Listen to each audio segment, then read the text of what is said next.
नमस्कार, आपका स्वागत है न्यूज़ 18 के इस विशेष पॉडकास्ट में, जहां पर बात होगी अंबुबाची महापर्व की। कैसा रहस्यमय पर्व जहां पर आस्था, तंत्र और प्रकृति एक साथ दिखाई देते हैं। एक ऐसा समय जब कामाख्या मंदिर 3 दिनों के लिए बंद हो जाता है। पूरी शक्तिपीठ लाल वस्त्रों से आच्छादित हो जाती है और माना यह जाता है कि स्वयं माँ कामाख्या सृष्टि की आदिशक्ति के रूप में प्रकट होती है।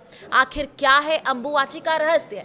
क्यों लाखों साधु, तांत्रिक, अघोरी और श्रद्धालु इस पर्व की प्रतीक्षा करते हैं? और क्यों कामाख्या को भारत की सबसे रहस्यमय शक्तिपीठों में गिना जाता है? इन्हीं प्रश्नों पर चर्चा करने के लिए हमारे साथ हैं ज्योतिषाचार्य, जो एक साधक भी है, स्वाति अहलुवालिया जी, जो कि वर्षों से वैदिक ज्ञान और आध्यात्मिक विषयों पर कार्य कर रही हैं। स्वाति जी, आपका बहुत बहुत स्वागत है। धन्यवाद आयुषी। जय माँ कामाख्या। कामाख्या वरदे देवी नील पर्वत वासिनी त्वम देवी जगत माता योनि मुद्रे नमोस्तुते। माँ कामाख्या के बारे में जितना मैं बताऊं उतना ही कम है, क्योंकि शब्दों में उनको ढालना और व्याख्या करना बहुत असंभव के समान ही है। तो स्वाति जी, सबसे पहले आप दर्शकों को बताइएगा कि आखिर अंबुबाची मेला है क्या? देखिए, अंबुबाची मेला केवल एक धार्मिक पर्व ही नहीं है, बल्कि शक्ति, प्रकृति और सृष्टि के रहस्य का एक उत्सव है। इसे अक्सर पूर्व का महाकुंभ भी कहा जाता है। ये पर्व हर वर्ष आषाढ़ मास में जून के समय में आता है। असम में कामाख्या मंदिर में मनाया जाता है और मान्यता ये है कि इन 3 दिनों के दौरान माँ कामाख्या रजस्वला होती हैं, इसलिए मंदिर के कपाट बंद कर दिए जाते हैं, नियमित पूजा पाठ रोक दी जाती है और पूरी शक्तिपीठ लाल वस्त्रों से आच्छादित हो जाती है। इन दिनों में केवल श्रद्धालु ही नहीं, बल्कि तांत्रिक, अघोरी, नागा साधु, विभिन्न अखाड़ों के संत और साधक भी बड़ी संख्या में कामाख्या पहुंचते हैं। इसलिए इसे केवल एक मेले के रूप में न देखकर इसे गहराई से समझने का विषय है। वास्तव में अंबुबाची स्त्री, शक्ति, सृष्टि और प्रकृति के उस चक्र का उत्सव है जहाँ से जीवन जन्म लेता है। यही कारण है कि इसे शक्ति का महापर्व भी कहा जाता है, जहाँ देवी को केवल एक पूजने नहीं, बल्कि सृष्टि के मूल रचनात्मक शक्ति के रूप में देखा जाता है। बिल्कुल। तो स्वाति जी, आप बताइएगा कि इस वर्ष क्या है अंबुबाचा महापर्व किस तिथि से आरंभ हो रहा है और माँ कामाख्या के कपाट कब बंद और कब पुनः खोले जाएंगे, क्योंकि बहुत सारे दर्शक ये जानना चाह रहे हैं। देखिए, इस वर्ष अंबुबाची महापर्व 22 जून से 26 जून तक मनाया जाएगा और उस दिन होगा क्या कि जब 22 जून को कपाट बंद होंगे, इसके पश्चात 26 जून को विशेष अनुष्ठानों और शुद्धिकरण के बाद मंदिर के कपाट पुनः खोल दिए जाएंगे और श्रद्धालुओं को मां के दर्शन का सौभाग्य प्राप्त होगा। बिल्कुल। तो स्वाति जी, अंबुबाची केवल एक पर्व का नाम नहीं लगता। आखिर अंबुबाची शब्द का वास्तविक अर्थ क्या है, जरा ये भी बताइएगा। देखिए, अंबुबाची केवल एक पर्व है ही नहीं, बल्कि प्रकृति, सृष्टि और शक्ति का एक गहरा रहस्य है। ये केवल एक उत्सव नहीं है, बल्कि एक अनुभव है, एक चेतना है और सृष्टि का वो मौन रहस्य है जो केवल साधक ही जानता है। उसका कारण ये है कि ये नाम, माँ के इस नाम को समझने के लिए अगर हम समझे अंबुबाची, तो संस्कृत का अर्थ क्या है अंबु में? अंबु का अर्थ है जल, जीवन और सृजन का मूल तत्व, जबकि वाची का अर्थ है प्रकट होना, मतलब उद्गम होना। सरल शब्दों में अगर मैं समझाऊं तो जब प्रकृति स्वयं अपनी सृजन शक्ति को प्रकट करती है, और तांत्रिक परंपरा और कालिका पुराण के अनुसार भी अंबुबाची को केवल देवी के रजस्वला होने की मान्यता तक सीमित मत रखिए, इसे शक्ति, ऊर्जा के जागरण का समय कहिए। ऐसा माना जाता है कि इस दौरान साधना, मंत्र जाप, ध्यान सामान्य दिनों से के तुलना में कई अधिक प्रभावशाली हो जाता है, क्योंकि स्त्री जननी है, वही जीवन को जन्म देने वाली है और कामाख्या में पूज्य देवी योनि सृष्टि के मूल स्रोत का प्रतीक है। इसलिए माँ कामाख्या को जगत जननी कहा जाता है। वहाँ शक्ति को सृजन का आधार है और जिसमें संपूर्ण सृष्टि को जन्म दिया है। बिल्कुल। तो स्वाति जी, क्योंकि आखिर कामाख्या मंदिर साल में 3 दिनों के लिए बंद क्यों हो जाता है, इसके पीछे का रहस्य क्या है, बताइएगा।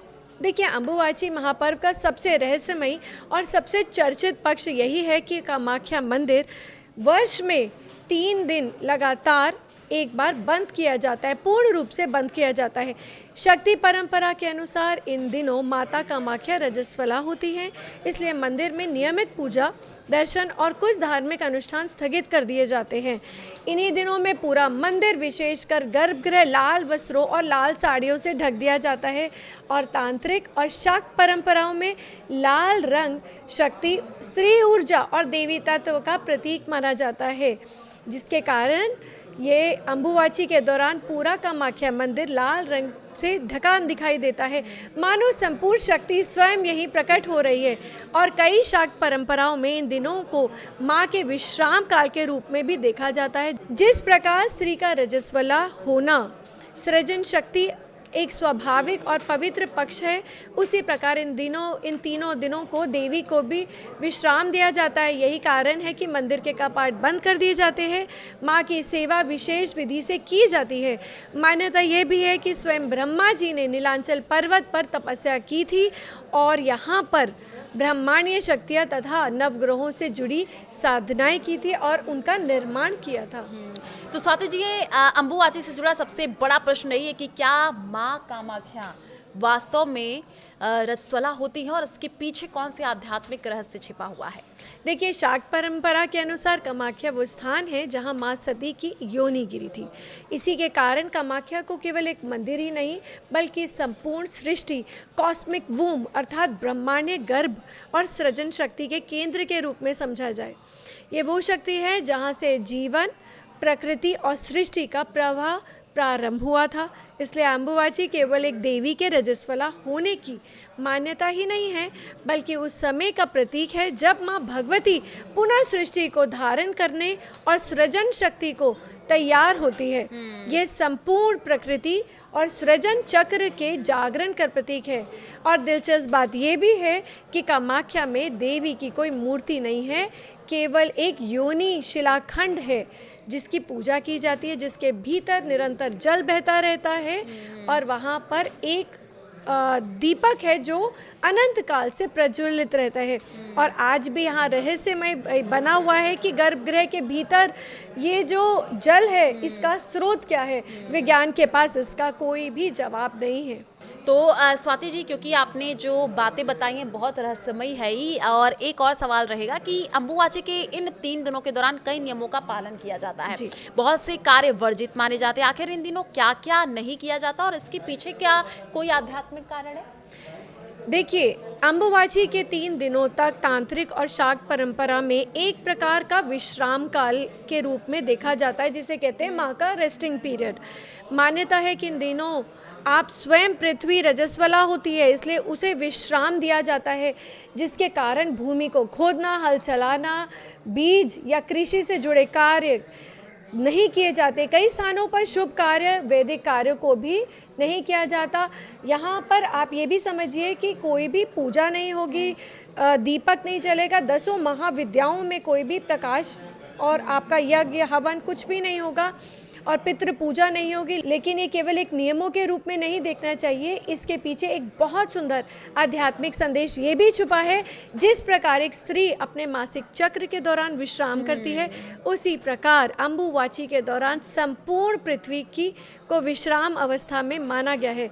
और इन दिनों सामान्य वैदिक अनुष्ठान, यज्ञ, देवी पूजन, पितृ पूजा नहीं की जाती और ध्यान बाहर की जगह अंदर किया जाता है, क्योंकि ये एक मौन साधना का समय माना जाता है।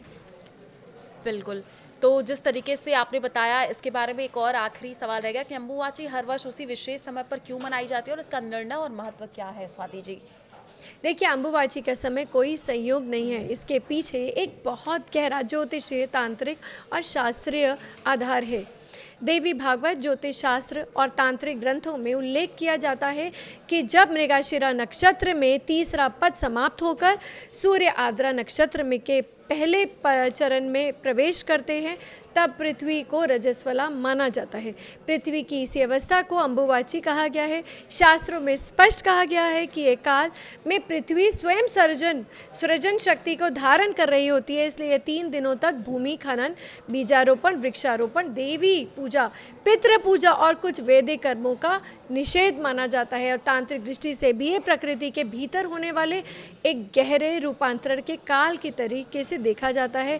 पहली वर्षा आते ही फिर उर्वरता जागती है और उसके बाद नया जीवन जन्म लेता है। यही सृष्टि का सनातन चक्र है। बिल्कुल, तो जिस तरीके से आपने इसके बारे में बताया है हमने इसके बारे में जाना है, लेकिन एक और सवाल जाते-जाते ले लेते हैं क्योंकि बहुत महत्वपूर्ण भी ये हो जाता है कि एक तरफ अम्बुबाची के दौरान कामाख्या मंदिर के कपाट बंद कर दिए जाते हैं स्वाति जी और गर्भगृह को लाल वस्त्रों से ढक दिया जाता है। लेकिन जो दूसरी ओर है वहाँ पर लाखों तांत्रिक, अघोरी, नागा साधु और साधक उसी समय कामाख्या पहुँचते हैं। तो आखिर इसके पीछे का रहस्य बताइएगा? बिल्कुल सही बात। देखिए, ये तो अम्बुबाची का सबसे बड़ा रहस्य है। सामान्यतः जब किसी मंदिर के कपाट बंद हो जाते हैं तो लोग वहाँ जाने से बचते हैं, लेकिन कामाख्या में ठीक उसका उल्टा होता है। अम्बुबाची के दौरान लाखों साधक, तांत्रिक, अघोरी, नागा साधु और शाक्त उपासक कामाख्या पहुँचते हैं, क्योंकि तांत्रिक परंपराओं में इसे शक्ति जागरण का समय बताया जाता है। मान्यता ये भी है कि इन दिनों में कामाख्या जी की शक्ति अपने अत्यंत जागरण स्वरूप में होती है, जब संपूर्ण प्रकृति स्वयं सर्जन और परिवर्तन के चक्र में से गुजर रही होती है। तब मंत्र, जप, तप, साधना और देवी उपासना का प्रभाव कई गुना बढ़ जाता है। यही कारण है कि उनके साधक इन दिनों मौन साधना, मंत्र सिद्धि और गुप्त तांत्रिक अनुष्ठान करते हैं। इसी दौरान गर्भगृह में लाल वस्त्रों से उसे ढक दिया जाता है और जीवन, सृजन, शक्ति, मातृत्व और देवी ऊर्जा का ये प्रतीक माना जाता है। ये केवल परंपरा ही नहीं बल्कि माँ के विश्राम, सम्मान और उनकी सृजन शक्ति की दिखाता है। इसी कारण कामाख्या को केवल एक शक्ति पीठ ही नहीं बल्कि तंत्र की राजधानी भी कहा जाता है। स्वाति जी, क्योंकि पिछले कुछ वर्षों में अम्बुबाची मेले में किन्नर अखाड़े की उपस्थिति भी काफ़ी प्रमुखता से दिखाई देने लगी है। इसका आध्यात्मिक और सांस्कृतिक महत्व क्या है? जी, आपने बहुत ही अच्छी बात बोली। देखिए आयुषी, विशेष रूप से 2019 के बाद अम्बुबाची मेले में किन्नर अखाड़ों की उपस्थिति अधिक संगठित और प्रमुख रूप से देखने को मिली।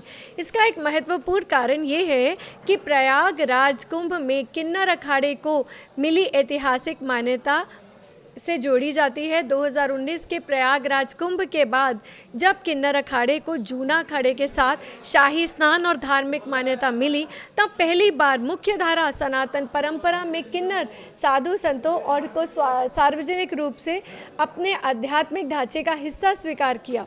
इसके बाद अम्बुबाची जैसे शक्ति पर्वों और देश भर में प्रमुख शक्ति पीठों में उनकी उपस्थिति और अधिक सम्मानपूर्ण हो गई।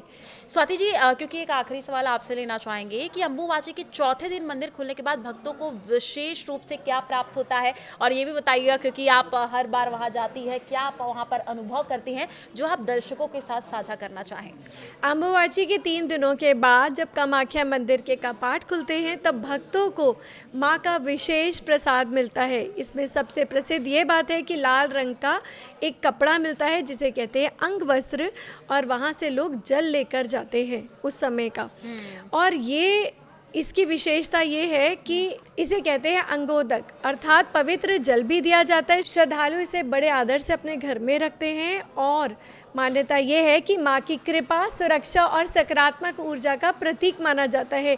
इसी कारण चौथे दिन लाखों श्रद्धालु केवल दर्शन के लिए नहीं बल्कि माँ का ये विशेष पवित्र आशीर्वाद प्राप्त करने के लिए कामाख्या देवी पहुँचते हैं। बिल्कुल। और स्वाति जी, मैं आपसे यही जानना चाहूँगी कि आप, जैसे मैंने आपसे सवाल किया, हर बार जाती हूँ वहाँ पर, क्या ऐसा विशेष है आप पर्सनली अनुभव करती हैं जो कि आप लोगों को बताना चाहें जो आज तक गए नहीं है कामाख्या मंदिर, वो जाने के बारे में सोचते हैं, कुछ अगर आप बताएं? देखिए, सबसे पहले तो मैं आपको आयुषी ये बोलूँगी कि ये जो स्थान है ना, ये बाकी शक्ति पीठों से अलग है। उसका कारण क्या है? जब आपको मूर्ति देखने को नहीं मिलती तो आपको क्या मिलता है? यही लगता है कि तो फिर आप क्या, कोई मूर्ति होगी वहाँ पे। तो आप ये सोचिए, ये केवल एक अनुभव ही है। यहाँ पर आपको जैसी आपकी श्रद्धा है, जैसे आपकी, जैसा आपका एक, आप या तो मैं ऐसे कह सकती हूँ कि जैसा आपका स्पिरिचुअल लेवल है आप वही देखेंगे। कई लोग शक्ति उपासक हैं तो उनको शक्ति मिलती है। आप बहुत सारे कॉरपोरेट और पॉलिटिशियंस को वहाँ देखेंगे। कई आपको साधक दिखाई देंगे, इसका मतलब जो मुक्ति के लिए साधक बैठे हैं तो वो बैठे हैं। वहाँ पर आपको हर लोग दिखाई देंगे, आपको वैष्णव पद्धति से जुड़े लोग भी दिखेंगे। और इस बार जब मैं आपको वहाँ पर जाऊँगी तो मैं आपको बता रही हूँ कि वहाँ पर हर बार ही मैं कुछ ना कुछ खास देखते हैं और मैं बहुत लोगों के बीच में बैठती हूँ, उनसे बात करती हूँ, उनको समझती हूँ। तो यहाँ से मथुरा, वृंदावन से बहुत सारे लोग जानते हैं, क्योंकि जिनका कोई बलि प्रथा से कोई मतलब ही नहीं है, पर वहाँ पर अगर उनसे बात की जाए तो वो यहाँ पर अपने मंत्रों को सिद्ध करने के लिए जाते हैं। क्योंकि उस दौरान वहाँ की जो एक ऊर्जा है वो बिल्कुल अलग फ्रीक्वेंसी पर होती है।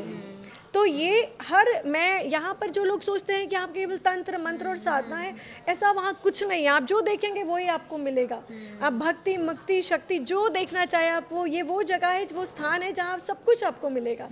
तो आप श्रद्धा से जाइए, मन पवित्र करके जाइए, आस्था से जाइए और आपको माँ की शक्ति अनुभव करेंगे। बिल्कुल स्वाति जी, आपने बहुत अच्छे तरीके से एक्सप्लेन किया है और बताया है पूरी तरीके से कामाख्या मंदिर के बारे में, और जो मेला लगता है, लोग वहाँ पर पहुँचते हैं, एक हम कह सकते हैं एक पॉजिटिव एनर्जी आपको मिलती है। जो इंसान जाता है उसके बस से वहाँ से कुछ अलग होकर के निकलता है, अपने अंदर झांकता है कि भाई क्या सुधार की ज़रूरत है। अनुभव के साथ आपको एक और बात कहूँगी आपको, आयुषी, जितनी बार आप जाएंगे आपको एक अलग अनुभव मिलेगा वहाँ पर। आपको कभी भी एक ही तरीके का अनुभव नहीं मिलेगा, आपको अलग अलग तरीके के लोग मिलेंगे, कुछ ना कुछ आपको अलग अनुभव मिलेंगे।